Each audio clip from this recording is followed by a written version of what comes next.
What's up, guys? AEW Dynasty was this last Sunday, so let's get into my review of it. Starting off the night, at least on the proper main card, we had Will Ospreay taking on Kevin Knight in a first-round matchup of the Owen Hart Cup. And when I think about kind of introducing new characters into your pro wrestling show, I thought this was a really interesting way to do it, with Kevin Knight kind of getting his first proper big match on a PLE or pay-per-view, however you want to look at it, against arguably one of the biggest stars of the entire company and industry, really, in Will Ospreay. I don't think the result was ever in question or ever in doubt.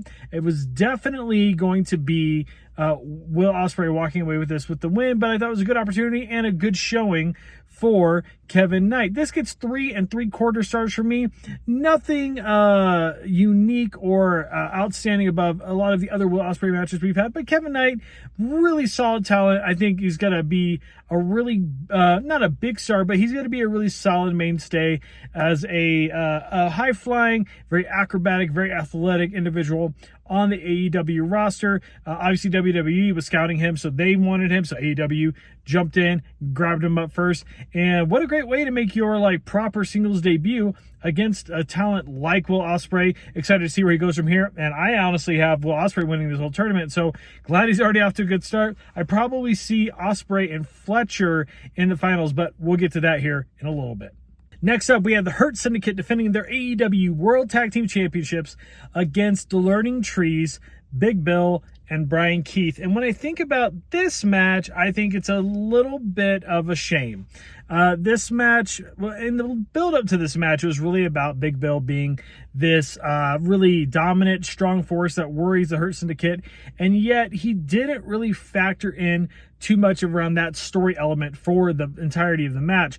Now, the one thing that did happen, and unfortunately wasn't captured very well on camera, was MJF showing up at the barricade on the audience side and clocking Big Bill supposedly with the dynamite diamond ring, and that's the problem. I think we got to talk about it a little bit. The production value of AEW is great in a lot of ways, but the way that production is cut and the way it's filmed, it sometimes is a lot to be desired. And what we saw here on this show was another example of missing key moments that are really important to capture on camera. And so it took away, I think, from the match. This was a nothing match in terms of whether we thought the Hurt Syndicate was going to lose the tag titles. If you thought they were going to lose the tag titles, you're crazy. This is a 2-star match. Nothing to write home about. It was a match that happened. Bobby Lashley, I love seeing him in AEW doing his thing. It's really nice to see him almost seem a little reinvigorated after his WWE tenure. And I say that as somebody who loved Bobby Lashley in WWE, especially winning the WWE Championship a couple times. But this match, I don't think the result was ever in doubt. Learning Tree is a really rough gimmick overall, especially with Jericho involved. So I'm hoping that we can get Big Bill and Brian Keith away from Chris Jericho. I think they're both very talented guys. But this match, nothing special. Again, 2 stars. Next up, we had Mercedes Moné against Julia Hart in a Women's Owen Cup quarterfinal match. I should clarify earlier that Will Ospreay versus Kevin Knight match was also a quarterfinal. So in this quarterfinal match, I think it's kind of hard to say this wasn't the most predictable AEW pay-per-view in quite some time. And this is coming from a guy who could easily predict AEW pay-per-views up the wazoo. I'm known to have a really good track record, and I guess every single one of these correctly, even on the ones where people were like, no, this person's going to win. I was like, you would think, but AEW, they're going to literally swerve us. So in this Mercedes Moné versus Julia Hart match, I don't think anybody thought that Julia Hart was going to win, especially because we have Mercedes and Athena right there waiting to happen in the tournament, which they're going to do. But I do think that this match was well constructed, well paced. Some issues with some of the timing and maybe chemistry of the ladies. One of the weaker matches Mercedes has had since she's come to AEW, but still not to be, I don't want to say it's on the level of the AEW Tag Team Championship match. It's definitely not on the level of Ospreay versus Knight. This is a 3-star match. I think it's really serviceable. Both women knowing what they're doing out there. But again, no drama in terms of who's going to win. A little bit on the shorter side. But for what they had to work with, solid, decent result. 3 stars for these 2 ladies. Next up, we had the Death Riders defending their trios titles against Rated FTR. And like the build up to this match kind of maybe made some people question, could Death Riders lose the tag titles, or the trios titles rather, to Rated FTR? I don't think the result was ever quite in question, but there was some pieces like kind of sewn throughout, like, hey, let's get through this weekend. We'll talk about everything else on Dynamite, which to me was even more of a red herring to saying, hey, they're actually not going to talk about anything next Dynamite. Something's going to happen at the pay-per-view, and it did. For the match itself, before we get to that part, fine. 3 1/4. There was a lot of fun things happening. Claudio was all over the place during this match. And I think really the point was to get to the aftermath of the match, which was Cope getting turned on by both members of FTR, Cash finally deciding to side with Dax, and honestly, like, great option. I don't think Cash and Dax work really well solo, independently of each other, but put them together and then make them a heel tag team again. Really great choice and a really solid development in the storyline, but interesting to see where Cope goes from here. I hope to the Lord he does not reteam with Christian for this time. Hope he tries to find a tag team partner that makes sense, and then over the course of many months, we eventually get back to Christian Cage and Cope reuniting maybe a year from now. And I know it sounds crazy, but like, give Cope some time away, have him come back, have Christian organically turn into a babyface somehow, and then team, or at least a tweener, very similar to Hangman Page, have him team up with Cope, and then they could be the two to take out FTR, maybe for the tag titles. But the match itself was okay. This what you're going to notice about the pay-per-view, for the most part, is it's a very meddling pay-per-view with kind of hovering around that 3-star range. And this match was no exception. But the next match, a little bit better. All right, if you can now hear my air conditioning blowing, that is because it is very hot here in Colorado, and my phone stopped recording because it got way too hot. So let's keep it moving. In terms of Megan Bayne and Timeless Toni Storm, what a solid match. What a great match for Megan Bayne to kind of have her pay-per-view debut as well, similar to Kevin Knight. But I think the major difference here is that you have this really like built up character and aura around Megan Bayne, taking on the established kind of face of the women's division at AEW, maybe the face of AEW for the last year or so, in Timeless Toni Storm. And this gimmick that she has works really well in this context. It's a 4-star match, highest rated of the night so far of this review. I am excited to see where Megan Bayne goes from her. I don't think that this loss devalues her stock or brings her down at all. If anything, I think it's going to make it even more epic whenever she does kind of get rebuilt into the number 1 contendership and wins the title, whether that's against Timeless Toni Storm or somebody like a Mercedes Moné, who I think still could be the person to win the Owen Cup on the women's side and take on Timeless Toni Storm at All In my hometown of Arlington, Texas. So we'll see, but this match, really great showing for both ladies, and really great showing for Megan Bayne in particular. This one gets 4 stars for me. Next up, Kyle Fletcher takes on Mark Briscoe in a men's Owen Hart Cup quarterfinal match. For being a match that everybody forgot was going to happen on the card, except for yours truly, which I did predict on before the pay-per-view, this match showed out really well. 3 3/4 stars. Mark Briscoe, Kyle Fletcher, 2 of the best in AEW. Well, Mark Briscoe maybe not as much, but I think in terms of like the emotional side of things and the fact, that he has been such a mainstay ever since his brother unfortunately passed away, and some of the matches he's been able to have, he's just a really solid hand within the AEW ecosystem. And then of course Kyle Fletcher is Kyle Fletcher, really having a breakout last 12 months, especially after he's been having this feud with Ospreay. I do think, and obviously Fletcher beat Briscoe, there was no question there. The question is, do they run back Fletcher and Ospreay one more time for the opportunity to go take on the champion? I think so. I think you have Ospreay versus Fletcher. Ospreay wins, and then we are going to have, because I think this is happening, this is all leading to who's going to face the AEW World Champion at All In Arlington. I see Ospreay winning, and he's the one who challenges Moxley for the title at All In. And I think you let him win. I don't think you wait for Darby to come back. Sorry, Darby's not as interesting and honestly as talented as Ospreay. Really great wrestler, but as a character, kind of the dynamic of him is not as intriguing as something like Ospreay. Maybe that's due to the fact that he was tagging alongside Sting for so long that we didn't get to see as much character development. But let's not wait to crown the person that we wanted to crown. Let us, like, I'm thinking back to Roman Reigns in 2015. Like, they didn't make him the WWE champion at WrestleMania 31. They chose Seth because fans didn't want to see Roman. They wanted to see Seth win it. So let's do the same thing. Let's not give the title to Darby Allin because he's the one we've somewhat integrated into the storyline and made as the very clear person who's going to beat Moxley. Let's have it be somebody else like a Will Ospreay, which we'll get into my thoughts about that here in a little bit around the main event. But this match really saw 3 3/4 stars. Fletcher versus Ospreay, my pick for the finals of the Men's Owen Hart Cup tournament. Next up, a match that should be awful. Chris Jericho defends the ROH World Championship against Bandito in a title versus mask match, and it wasn't bad, guys. It is 3 stars. You know, yeah, it's 3 stars. Really fine match. For a Jericho match on a pay-per-view, that is saying something. I thought that it was great that they kind of had that false finish around Jericho winning so that you would think that he was going to retain and kind of just make everybody even more upset, but then obviously it got overturned, restart the match. Bandito wins the championship, celebrates with his family in the ring.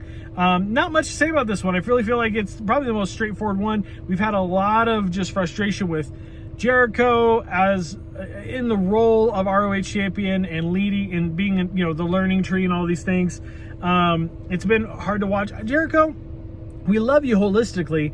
Just take some time away, man. You don't have to keep being the guy who is bringing everyone around you, sucking them into the Jericho universe and bringing people down with you. Go away, reinvent yourself, come back, or just be Y2J, or be the list, or be something that or Painmaker. All of these different things that we have seen, you don't have to keep reinventing yourself. I think there's some really cool things from that, but then also you might just kind of jump the shark after a while. So, but this match, decently fine, 3 stars, and thank God Bandito did not lose his mask because I do not think the world is ready to see that gorgeous man's face. Adam Cole versus Daniel Garcia for the TNT Championship. I'm sorry, guys. Since Jack Perry lost the TNT Championship to Daniel Garcia, which I think was the right call, it's just been so underdeveloped, under-promoted because everything with the TNT Championship has been happening on Collision, which a lot of people don't watch. Even the people like myself who review wrestling content all the time. And some people who do it for a living don't even watch Collision. There's just so much content out there, and it is the least important of really all the wrestling shows right now. And that's kind of a shame because this match was really, really solid. I give Adam Cole defeating Daniel Garcia for the AEW TNT Championship 3 3/4 stars. Really, really solid matchup. And, you know, here's the thing I don't like. When they do no time limits, I hate when they go just past that time limit. So if it's a 15-minute time limit for the match and you just go above like 15 and a half minutes, I don't know, something about that I always get frustrated by. Like, make it like this half-hour classic. Well, sometimes half hour is too much. We'll get into that. But this match, really solid. I love Adam Cole. Daniel Garcia is really fun to watch. I really do think it was the best time and the right person to take the AEW TNT Championship off of Daniel Garcia and Adam Cole. Now we can see if Adam Cole, being the big name he is, get onto Dynamite and bring that TNT Championship, a title that was supposed to be like this really big deal, but is now kind of on the very bottom of the totem pole in terms of importance. We can consider the International Championship, the Continental Championship, who they're held by, to see the TNT Championship falling so low since the days of guys like Miro and Cody and even Sammy Guevara and all these guys. It's kind of a shame, yeah? So, all that being said, 3 3/4 stars, this match was great. Let's maybe build some reinterest, legacy, and intrigue around the TNT Championship, which we might see if they do consolidate and kind of, unify the AEW Continental and International Championships, but we got to wait till probably All In to see if they're going to do that. Next up, in a triple threat match for the AEW International Championship, Kenny Omega defends against Ricochet and Speedball Mike Bailey. This is my match of the night. I'm just going to tell you right now, 5-star matchup. This is the kind of match I love watching and I probably would never get tired of. Ricochet, I'll give him credit, man. He is an incredible heel. He should have been a heel, a viable, credible heel in WWE. I think his career would have gone a lot further, and he probably would have won some more major titles within the WWE landscape. But as it stands right now, he is just showing out in AEW. Of course, Speedball Mike Bailey, now officially part of the AEW roster, really showing off as well. And Kenny Omega is the best bout machine, one of my favorite wrestlers of all time. And after coming back, he has not really slowed down at all. And this match just shows why he is one of the best wrestlers in the world today and for the last 10 plus years. Like I said, this match is 5 stars for me. Never really let up. All 3 men worked really well together. The ending, the Avalanche, One-Winged Angel, great. Ricochet took it like a champ. I think it was the right call having him pin Ricochet, because Ricochet is the guy who could take a loss at this point. He has taken losses, and it doesn't really kill his heat. Speedball Mike Bailey being the one to be pinned, I think would have maybe taken his heat down a little bit, especially so early on in his AEW career. And I do think we are going to see, because we had this little tease after the match, once again, Kenny Omega versus Kazuchika Okada unify the championships at All In Arlington. Kenny Omega, Kazuchika Okada, Continental, International. Which title goes on? Who wins?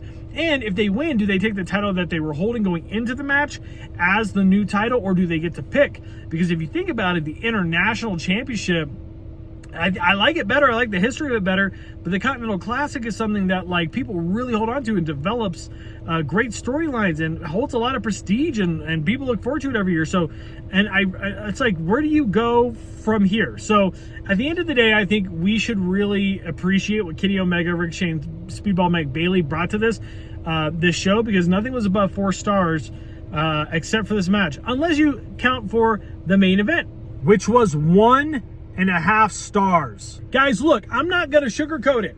If you know anything about me, you know that I really did not like what happened at the end of Revolution, and I like even less what happened at the end of AEW Dynasty. We have got to stop the senseless storytelling. Maybe my mind will be changed after Dynamite and maybe heading to Double Nothing. I know where we're heading to. We're heading to Hangman and Swerve versus Young Bucks.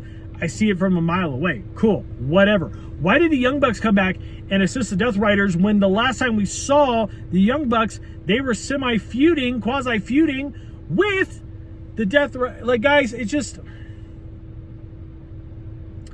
We should want to build up Jon Moxley as a viable threat.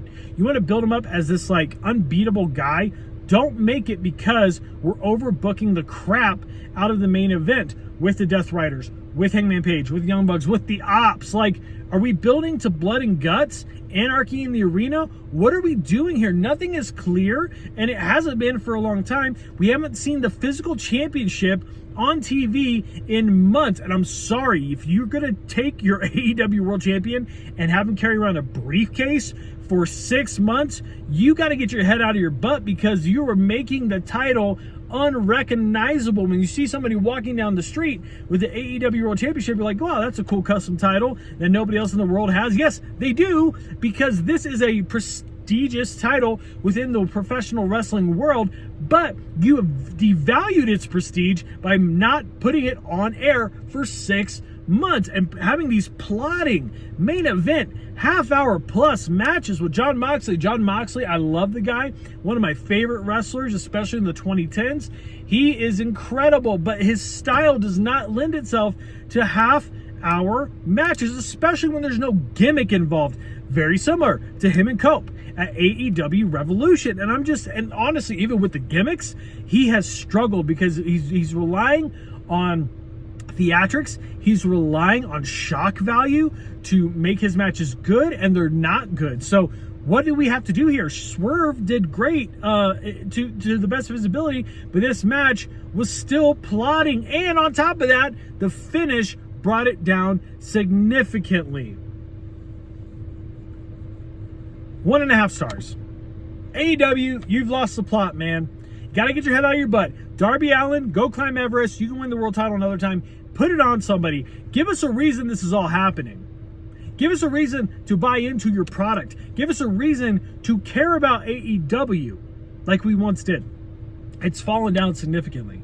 You guys, it feels like late 90s, early 2000s WCW, and I'm not even sorry that I said it, because I used to love this company, and I do not love this company anymore. The work rate is great. The storylines don't mean jack. We need to get back to where it all started. We need to bring it. Maybe Double or Nothing will change my mind.